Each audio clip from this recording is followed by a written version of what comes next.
दोस्तों, गरीबी और लाचारी से विवश होकर के एक लड़का जिसका नाम पवन होता है, वो दिल्ली शहर में नौकरी करने के लिए जाता है।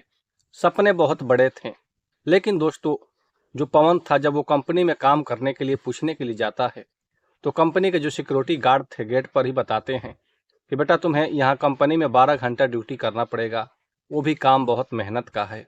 पवन दोस्तों काम से तो भागने वाला नहीं था, नौजवान था, हट्टा कट्ठा था। कहता है, सर मैं काम कर लूँगा, पेमेंट कितनी मिलेगी? पेमेंट की बात हुई तो दोस्तों यही 13,000 रुपये। अब पवन काफ़ी हदास परेशान हो जाता है, उस कंपनी से अब दूसरे कंपनी में जाता है, तीसरे कंपनी में जाता है। दोस्तों शाम हो जाती है, हरा थका हुआ पवन अब ऐसे ही लाचारी विवश घूम रहा था। दिल्ली में उसकी कोई जान पहचान भी नहीं थी, उसका कोई दोस्त भी नहीं थे, उसका कोई मंजिल भी नहीं थी कि हमें जाना कहाँ है। पवन दोस्तों कुछ देर आगे बढ़ता है तो देखता है कि कुछ जो लोग हैं, अंकल लोग, अपना ठेला खड़ा करके वहीं पर बैठे हुए हैं। पवन पूछता है कि अंकल जी, आप लोग इस ठेले से कितना कमा लेते हैं? अंकल जी लोग बताते हैं कि बेटा देखो, हम इस ठेले से 10 से 12,000 रुपये, यानी कि महीने का भी कोई अंतर नहीं है और रोज का कमाई का भी कोई जरिया नहीं है, क्योंकि कभी 1,000 रुपये कमा लेते हैं एक दिन में, तो कभी एक दिन में 500 कमा पाते हैं। पवन कहता है कि चाचा, मैं भी बहुत मेहनत करता हूँ और नौजवान हूँ, मेहनत कर सकता हूँ, मैं भी ठेला चला सकता हूँ, क्या हमें काम मिल सकती है? तो जो लोग अंकल लोग थे वो लोग बोलते हैं कि बेटा देखो, ठेला तो तुम चला सकते हो, लेकिन क्या तुम्हारे पास ठेला है? अब पवन सोचने लगता है कि हमारे पास ठेला भी नहीं है। ठेला खरीदने के लिए कम से कम 4 से 5,000 रुपये की जरूरत थी। पवन वहां से भी दोस्तों लाचार होकर, विवश होकर के चल देता है। दिल्ली के फुटपाथ रोड पर दोस्तों शाम हो चुकी थी। पवन सोचता है कि क्यों ना फुटपाथ पर ही अपना पूरी दिन जो है, रात जो है बिता ली जाए। अब दोस्तों पवन जो है अपना बैग वगैरह वही फुटपाथ पर रखता है और अपने बैग से रोटी निकालता है। दोस्तों घर से जो रोटी लेकर के गया था वही रोटी बचा हुआ था। रोटी पूरी तरीके से सूख चुका था, कुछ अचार के टुकड़े बचे हुए थे, उसे ही खाता है और खा करके जैसे ही लेटने का प्रयास करता है तो आसमान में देखता है दोस्तों, काले बादल छा जाते हैं, तेज की हवाएं चलने लगती है और बारिश दोस्तों मूसलाधार होने लगता है, बिजली गरजने लगती है। पवन उठकर बैठ जाता है, सोचने लगता है कि काश कहीं छिपने की जगह मिल जाती। चारों तरफ अपना नजर घुमाता है। दोस्तों एक मकान के पास उसे जगह दिखाई देती है, जो मकान का बोर्ड पर लिखा था उमा भवन। उस भवन के पास दोस्तों पवन जल्दी जल्दी में जाता है और वैसे भी भीग चुका था। उस मकान के पास जाने के बाद दोस्तों एक दीवार का सहारा लेकर के दीवार के पास चिपक जाता है और वहीं पर खड़ा रहता है। मूसलाधार बारिश हो रही थी। उस घर की जो मालकिन थी, वो जब अपना खिड़की खोलती है तो देखती है कि नीचे जो लड़का है कोई छिपा हुआ है। मालकिन को समझ में आता है कि हो सकता है कोई चोर हो चुका होगा, कोई सामान लेकर भाग जाएगा। मालकिन आवाज लगाती है, तुम यहाँ पर क्या कर रहे हो, क्यों खड़े हो? पवन कहता है कि मैडम, मैं बारिश से बचने के लिए खड़ा हूँ, बारिश खत्म हो जाएगी तो मैं चला जाऊंगा। जो मैडम थी जब इस आवाज को सुनती है तो उन्हें समझ में आता है कि शायद ये लड़का मजबूरी में जो है कि यहाँ पर फंसा हुआ है। फिर मैडम अपना दरवाजा खिड़की का बंद कर देती है और अपने कमरे में लेट जाती है, आराम करने लगती है। दोस्तों 3 से 4 घंटे के बाद मैडम सोचती है कि फिर से दरवाजा खोलकर देखते हैं क्या वो लड़का है, ये चला गया। जब फिर से वो मैडम खिड़की खोलती है तो देखती है कि लड़का जो है थर थर ठंडी से कांप रहा है। बारिश अभी छूटने का नाम नहीं ले रही है, बिजली जोर से कड़क रही है। अब जो मैडम थी उन्हें दिल में थोड़ी सी दया माया आ जाती है, क्योंकि दोस्तों उस लड़के को जब वो देखती है तो लड़का फटे पुराना ऐसे ही कपड़ा पहना हुआ था, मैल वगैरह था। उसे महसूस होता है मैडम को कि कहीं ये लड़का बहुत ही गरीब फैमिली से है, लाचार है, विवश है, क्या इसे अपने घर के अंदर बुला लेना चाहिए? फिर मैडम सोचती है कि कहीं अगर अपने घर में इसे बुला लेती हूँ, हमारे घर में कोई है नहीं, सिर्फ मैं अकेली हूँ, अगर कोई गलत काम कर दे, कोई चोरी वगैरह कर ले या कोई सामान लेकर भाग जाए, तो फिर मैडम इतना बात सोच करके दोस्तों फिर से मैडम अपना खिड़की बंद कर देती है। लेकिन 1 घंटे के बाद फिर से जब वो खिड़की खोलती है तो उन्हें दया आ जाती है और तुरंत खिड़की बंद करके नीचे उतरती है और उस लड़के के पास जाती है और कहती है, बेटा चलो तुम हमारे घर के अंदर चलो और पूरी रात तुम बिता लो, सुबह होते ही तुम्हें जहाँ जाना होगा वहाँ चले जाना, वैसे भी बहुत तेज बारिश हो रही है। दोस्तों जो लड़का पवन होता है उस मैडम का बहुत बहुत धन्यवाद करता है और उसके बाद उनके पीछे हो लेता है और उनके घर पर चला जाता है। जो मैडम थी वो कहती है कि देखो, हमारे कुछ लड़के का कपड़े हैं, उसे तुम बदल लो, चेंज कर लो, और तुम्हारा सामने वो जो कमरा है उसमें पंखा वगैरह चल रहा है, उसी में तुम आराम कर लो, पूरी रात यहीं पर व्यतीत कर लो। दोस्तों, जो लड़का होता है कपड़ा चेंज करने के बाद वो उस कमरे में सोने के लिए चला जाता है। जो मैडम थी वो अपने कमरे में सोने के लिए चली जाती है। लेकिन दोस्तों, जो लड़का पवन होता है वहाँ पर ऐसा कुछ करता है जिसे दोस्तों आप लोग भी जान करके बेहद हैरान हो जाएंगे, परेशान हो जाएंगे। दोस्तों नमस्कार, प्रणाम। आज की जो कहानी है बहुत ही इंटरेस्टिंग होने वाली है, तो दोस्तों आप लोग कहानी में पूरे अंत तक बने रहिएगा। आप लोग इस चैनल पर नए दर्शक बंधु बनकर आए हैं तो चैनल को सब्सक्राइब करके और वीडियो को एक लाइक कर दीजिएगा। दोस्तों आप लोगों को एक लाइक से हमें थोड़ी सी मोटिवेशन मिलती है। तो चलिए दोस्तों, हम लोग देर न करते हुए इस कहानी को पूरे ही विस्तार से समझने का प्रयास करते हैं। दोस्तों, एक छोटा सा गांव रहीमपुर, उसी रहीमपुर गांव में रहने वाली एक महिला जिसका नाम चंद्रावती होता है। चंद्रावती की उम्र लमसम दोस्तों 60 साल हो चुकी थी। चंद्रावती के पति जो थे उनकी एक एक्सीडेंट की वजह से मृत्यु हो जाती है। जो लड़का पवन था, सारा घर का काम जो था और जिम्मेवारियां सारा पवन के कंधों पर आ जाता है। पवन की एक बहन थी जिसका नाम सुनीता होता है। सुनीता दोस्तों एक गवर्नमेंट स्कूल में पढ़ाई करती थी। जो पवन था अपने गांव में रह करके एक गत्ते का कंपनी में काम करता था, जिससे दोस्तों 12 से 14 हजार रुपये मिलते थे और पवन का घर का गुजारा बसर दोस्तों उसी से हुआ करता था। पवन का सपना था कि मैं भी पढ़ लिख करके कोई बड़ा अधिकारी बनूंगा।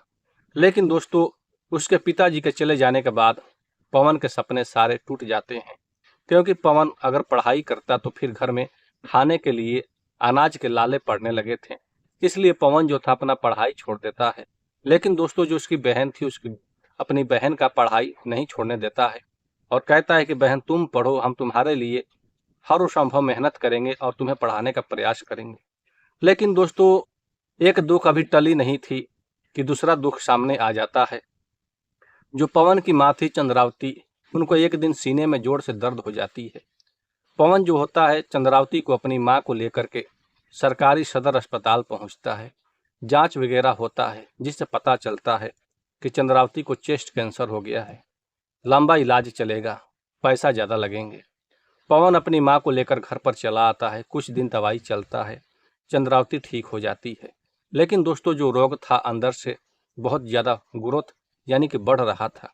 जो चंद्रावती थी अपने दर्द को, अपने रोग को छिपा रही थी, खुलकर अपने बेटे से नहीं बता रही थी। इतना पैसा आएगा कहाँ से इलाज करने के लिए। दोस्तों जो पवन था पूरे दिन अपना कंपनी में मेहनत करता था, ओवर टाइम भी लगाता था।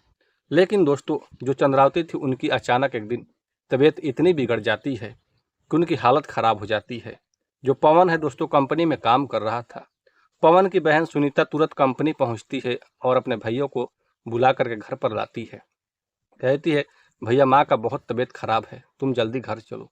पवन जैसे ही घर पर आता है तो देखता है कि उसकी माँ की हालत बिल्कुल ख़राब है। दोस्तों अब यहाँ पर पवन अपनी माँ को लेकर के हॉस्पिटल पहुँचता है और जो उसकी बहन थी सुनीता वो भी अपनी माँ के साथ जाती है।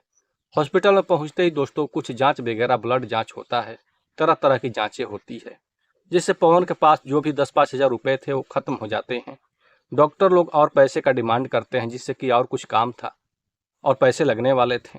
पवन दोस्तों अपनी माँ को हॉस्पिटल में छोड़ करके घर पर आता है और गांव में सभी लोगों से जिससे कि हो सके उसके पास जाता है और कहता है भैया हमें कुछ पैसा दे दीजिए, मैं आपको बाद में कमा कर दे दूंगा। लेकिन दोस्तों पैसा देने के लिए कोई भी शख्स तैयार नहीं होते हैं। जब वो एक और आदमी के पास जाता है तो कहता है कि देखो पवन, तुम्हें पैसा तो मिल जाएगा लेकिन ब्याज पर मिलेगा, मुफ्त का पैसा तुम्हें तो नहीं मिल सकता है। पवन जो है कहता है कि चाहे ब्याज पर मिले चाहे जैसे भी मिले, हमें पैसे की सख्त ज़रूरत है, हमें पैसा चाहिए। अब दोस्तों वो आदमी इस पवन को लेकर के एक सेठ के पास जाता है।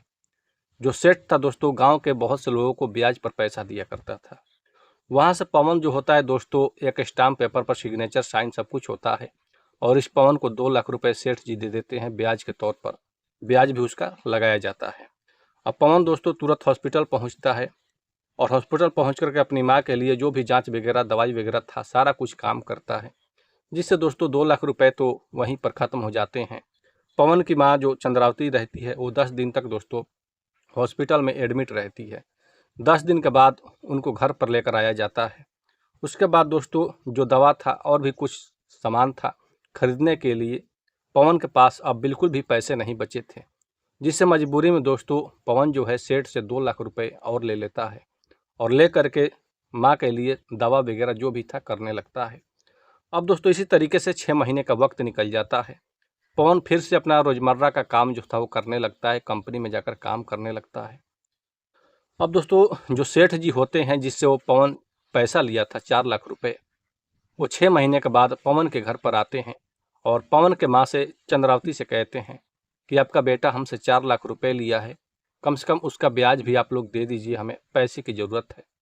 चंद्रावती जब इतना बात सुनती है 4 लाख रुपए तो काफ़ी शौक हो जाती है, क्योंकि चंद्रावती को नहीं पता था कि हमारा लड़का हमारे इलाज में 4 लाख रुपए खर्च कर दिया है।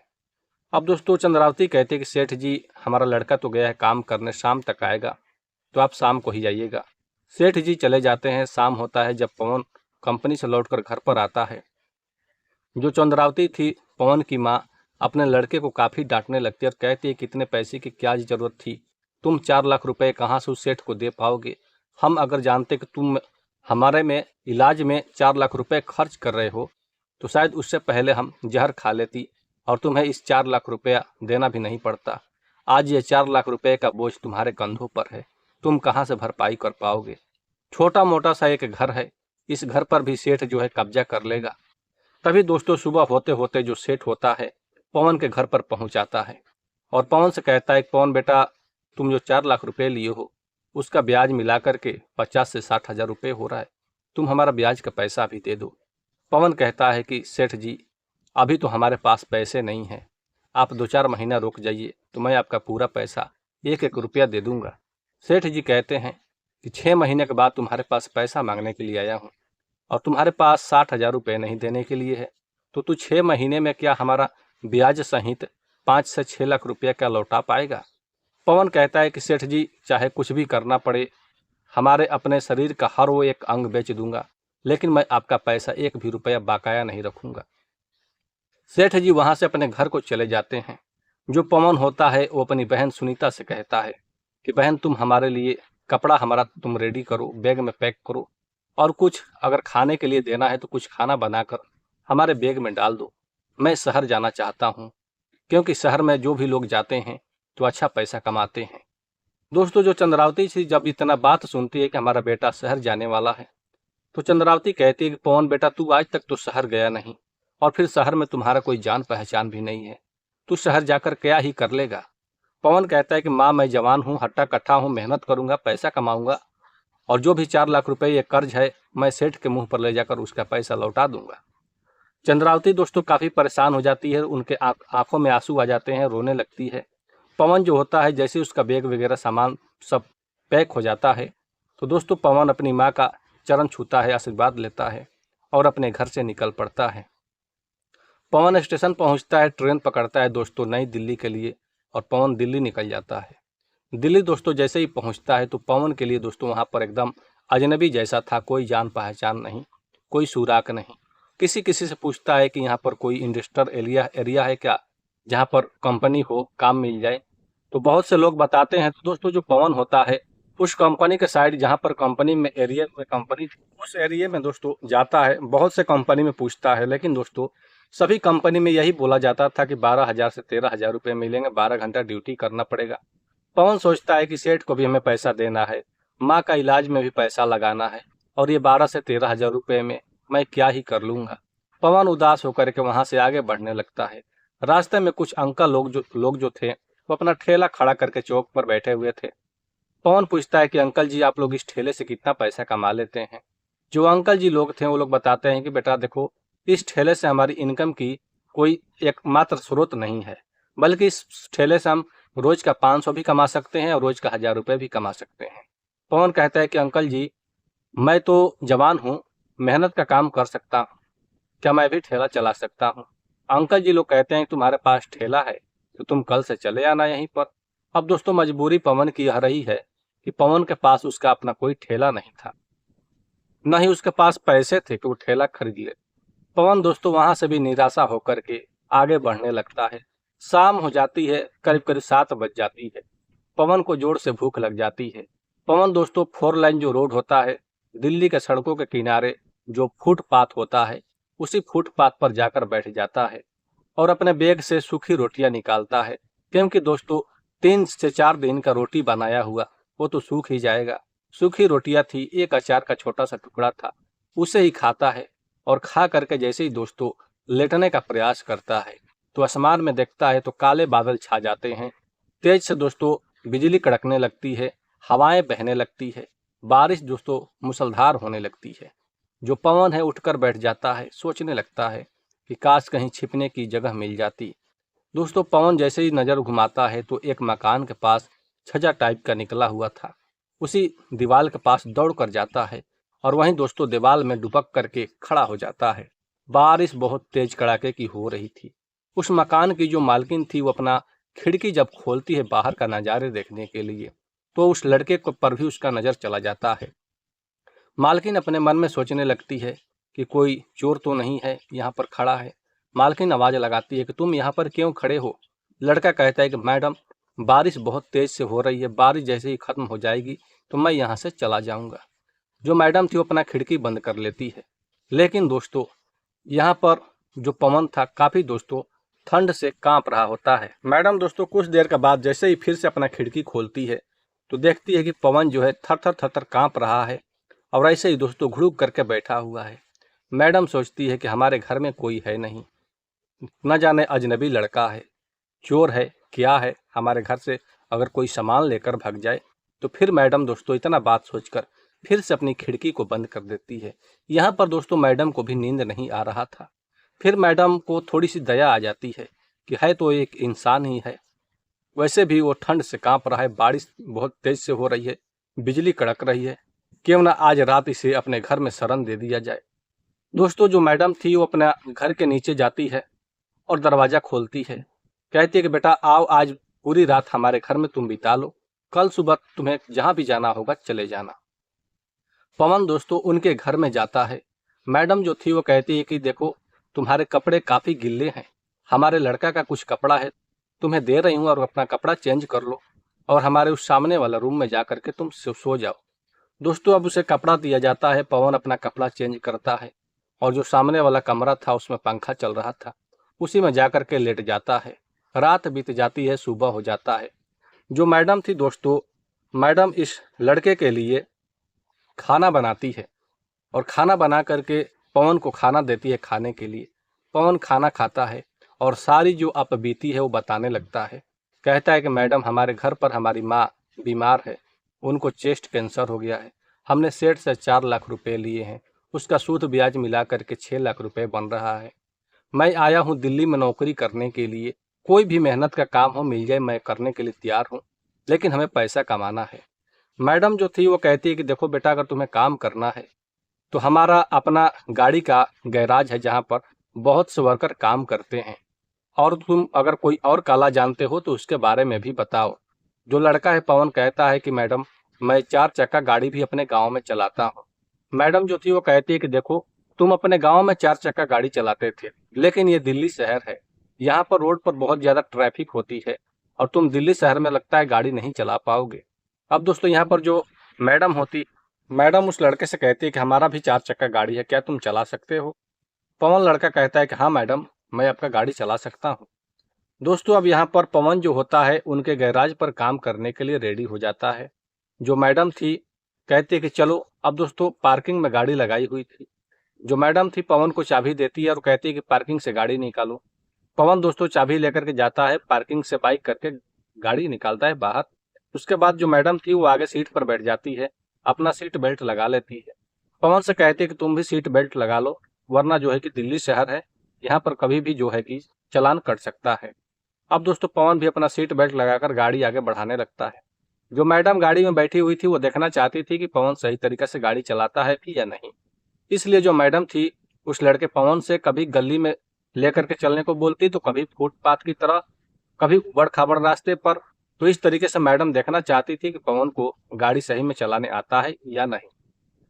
पवन दोस्तों 15 किलोमीटर गाड़ी चलाने के बाद जो मैडम का जो गैराज था वहां पर पहुंच जाता है। मैडम गाड़ी से उतरती है और पवन से कहती है कि पवन तुम इस गाड़ी को पार्किंग में पार्क कर दो। पवन गाड़ी को पार्क करके जब आता है तो मालकिन कहती है अपने स्टाफ लोगों से, अपने वर्कर लोगों से कि देखिए ये जो पवन है, ये नया नया लड़का है, इसे आप लोग काम के बारे में समझा दीजिए, ये भी लड़का आज से काम करेगा। और मैडम जो होती है अपने ऑफिस में चली जाती है। अब पवन दोस्तों सभी वर्कर लोगों के साथ मिलकर बहुत ही मेहनत और लगन से काम करने लगता है। दोस्तों इसी तरीके से 25 से 30 दिन का वक्त निकल जाता है। मैडम जो है दोस्तों इस पवन से पूछती है कि बेटा क्या तुम्हें पैसा घर पर भी भेजना है? पवन कहता है कि हाँ मैडम, हमें पैसा घर पर भी भेजना है। दोस्तों जो पवन गैराज में काम करता था, तो उस जो पैसा बनता है 20,000 रुपये वो गैराज का बनता है इसका।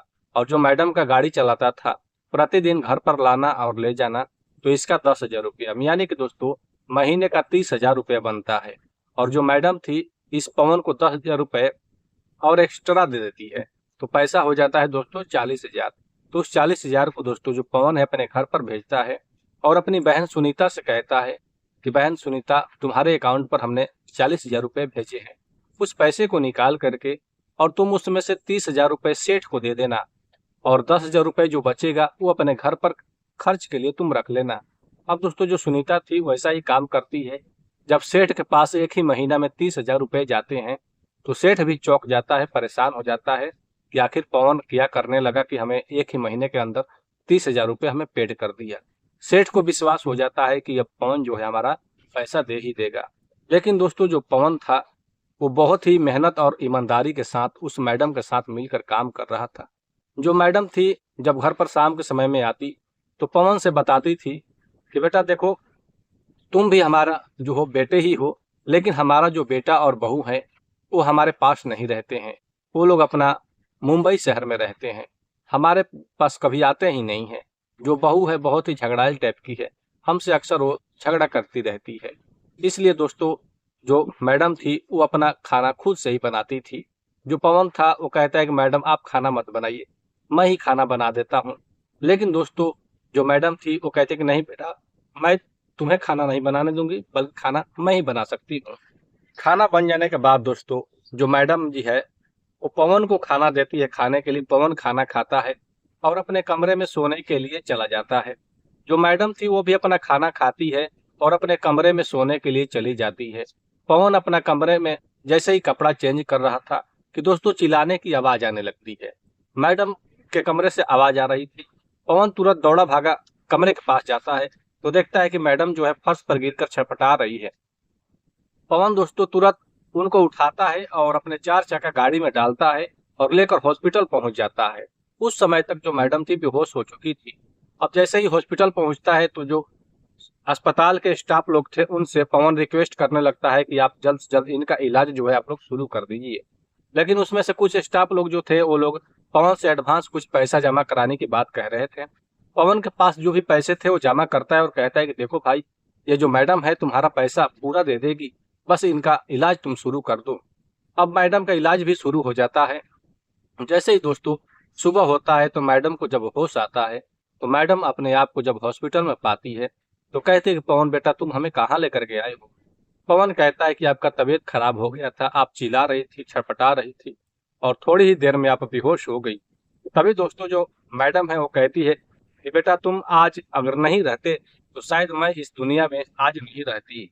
जो मैडम होती है पवन का हाथ पकड़कर रोने लगती है।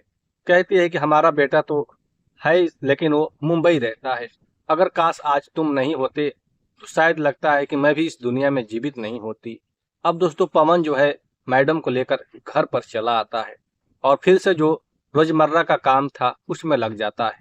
लेकिन दोस्तों एक दिन का वाकया ऐसा होता है कि पवन दोस्तों गैराज में ही बैठ करके एक कोने में रोता रहता है। मैडम जब अपने ऑफिस से निकलती है तो देखती है कि सारे वर्कर जो है काम कर रहे हैं, लेकिन जो पवन है उसके आंखों से आंसू निकल रहे हैं और ऐसे ही बैठा हुआ है। मैडम पवन के पास जाती है, कहती है पवन बेटा क्या हुआ, तुम रो क्यों रहे हो? पवन कहता है कि मैडम जी हमारी माँ का तबीयत बहुत ज्यादा खराब है, हमारी बहन माँ को लेकर हॉस्पिटल पहुंची है और हमें बताई है कि भैया तुम घर पर जल्द से जल्द चले जाओ। दोस्तों अब पवन के पास पैसे भी नहीं थे, महीने का पैसा भी उतना नहीं कमा पाया था।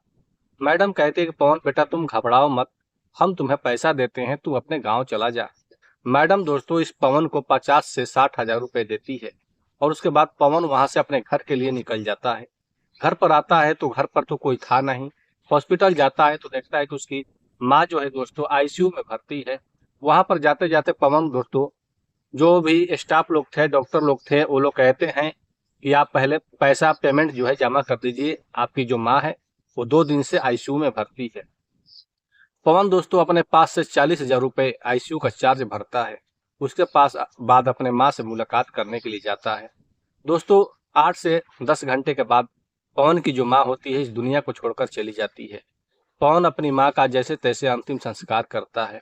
उसके बाद दोस्तों ऐसे ही पवन मन मारकर रहने लगता है। घर पर दोस्तों बस उसकी सिर्फ बहन जो सुनीता थी, वो भी पूरी रात और दिन सिर्फ रोती ही रहती थी। अब इधर दोस्तों 5 से 7 दिन का वक्त जैसे ही बीत जाता है, जो मैडम थी वो सोचने लगती है कि पवन जब से गया गांव आज तक फोन नहीं किया। हमें लगता है कि पवन को यह बात महसूस हो रही होगी कि अगर मैं मैडम के पास फोन करूंगा तो मैडम हमसे पैसे मांगेगी। अब दोस्तों यहाँ पर मैडम एक दिन अचानक पवन के मोबाइल पर फोन करती है। पवन फोन उठाता है। मैडम कहती है कि पवन बेटा तुम फोन क्यों नहीं किए, इतना दिन हो गया। पवन कहता है कि मैडम हमारी माँ जो है इस दुनिया को छोड़कर चली गई, इसलिए हमें आपका उतना ध्यान नहीं आ पाया, क्योंकि मैं अकेला पड़ गया हूँ, हमें कुछ समझ में नहीं आ रहा कि मैं करूँ तो क्या करूँ। पवन से जो मैडम होती है पवन के गांव का घर का एड्रेस पूछती है और पवन के घर पर 2 दिन के बाद मैडम जो होती है वो पहुंच जाती है। जैसे ही पवन के घर पर मैडम आती है तो गांव के लोग देखकर हैरान हो जाते हैं, परेशान हो जाते हैं, क्योंकि दोस्तों जो मैडम थी वो देखने में कोई अमीर की, मानो कि करोड़पति के घर के कोई औरत हो इस तरह की दिख रही थी। अब मैडम जैसे ही गांव पर इसके आती है तो जो भी उसकी माँ के क्रियाक्रम में लगने वाला था खर्च, सारा खर्च देती है। उसके बाद दोस्तों पवन का जो सेठ का पैसा बकाया था 5 लाख रुपए, उसे पूरा करती है।